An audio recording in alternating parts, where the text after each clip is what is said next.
T.H. Lawrence, Lady Chatterley's lover. I wanted to read this book because I thought it'll be raunchy and insignificant.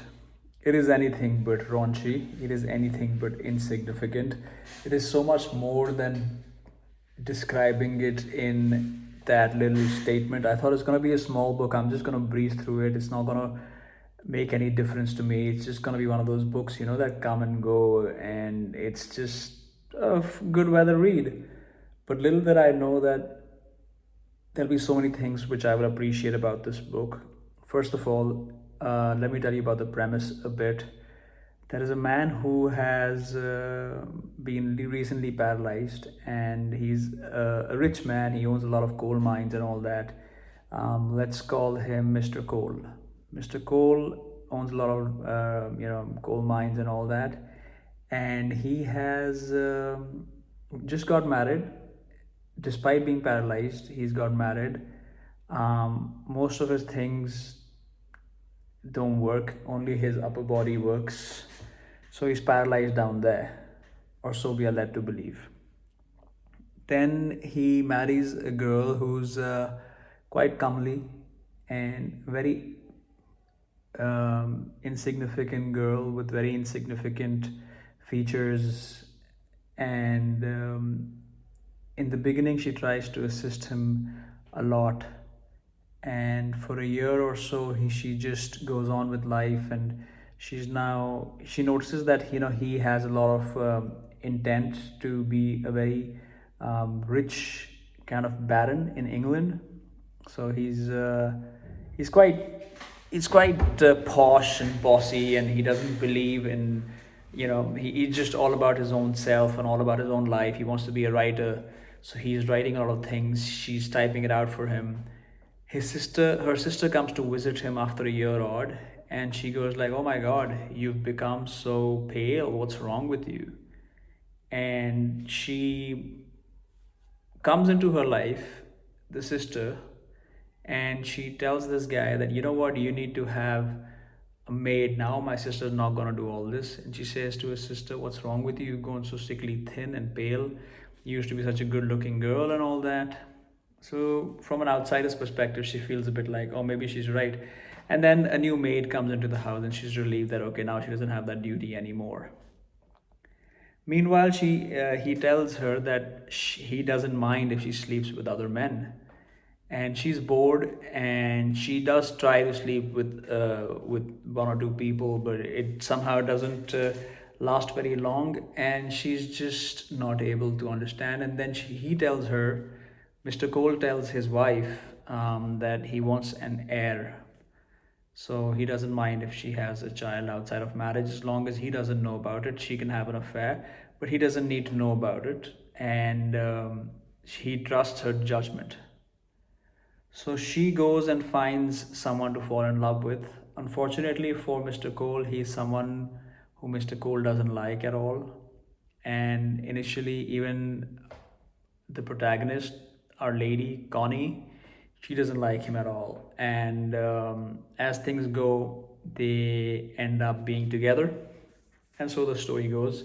Now, I'll tell you three things I really liked about this book without really getting into this book, because I don't want to give any spoilers. I've already given you the premise. Go figure. Number one, I thought the language is quite good. I thought there were paragraphs which made me reevaluate my own manhood. There were times in the book where I felt that, oh my God, this paragraph is absolutely fantastic. And even though it's brutishly long and all that, I think it's very well written and very captivating. At times I found myself going, my God, dude, what is gonna happen next? You just keep wondering who's gonna come out, who's gonna do this, who's gonna do that. So there is a lot of things in the book. I don't agree with a lot of the things that were written in the book, but that's because I'm one of those guys who, um, you know, I'm one of the common guys, as per what the book says. I'm one of those sheepy men. I'm not one of those real men the book speaks about. But again, it was an interesting take. It was an interesting detour, even though my morals are not always important when I'm reading a book of this stature. So I, for example, the main guy who's in the book, he's the one whom Mr. Cole hates. He's someone who's of a very indifferent, uncouth nature, and he really doesn't believe in words. He believes in physical things like sex, and he believes in that kind of connection, and he uses very simple language, simple words. He's also very he's very patronizing. He's very not patronizing. Patronizing is the wrong word, because patronizing brings a bit of family into it. I think he's very bodily driven, very harsh man, man of the world. He's very out there, you know, and he's very coarse in his way of speaking and all that. And yet she falls for him. Oh, what are you gonna do? And anyway, what then happens? Who are the other characters who come into the book and all that? So, all in all, I thought Lady Chatterley's lover. Funny name, right? Lady Chatterley. Chatterley's lover is a 4 star out of 5 star book. I'm surprised at how good this book was at times, and now I'm curious to read more books by D.H. Lawrence. And I think I'll only be doing myself a service by doing that. If you want to read something similar to this book, I would probably recommend. I don't know, man. What would I recommend? I don't know. It's just not coming to me right now, so I'm sorry about that, guys. But definitely, this is a book which maybe if you have a lot of time on your hands, you can read George Eliot's Middlemarch. I thought George Eliot's Middlemarch is very similar to this book. The only difference is George Eliot's Middlemarch is this thick. I'm sorry for giving you. It's like 1,000 page book which I read last year, and definitely better. Maybe because I spent so much time on reading Middlemarch, I thought it was a better book. But definitely, Middlemarch is one of the best books I've read.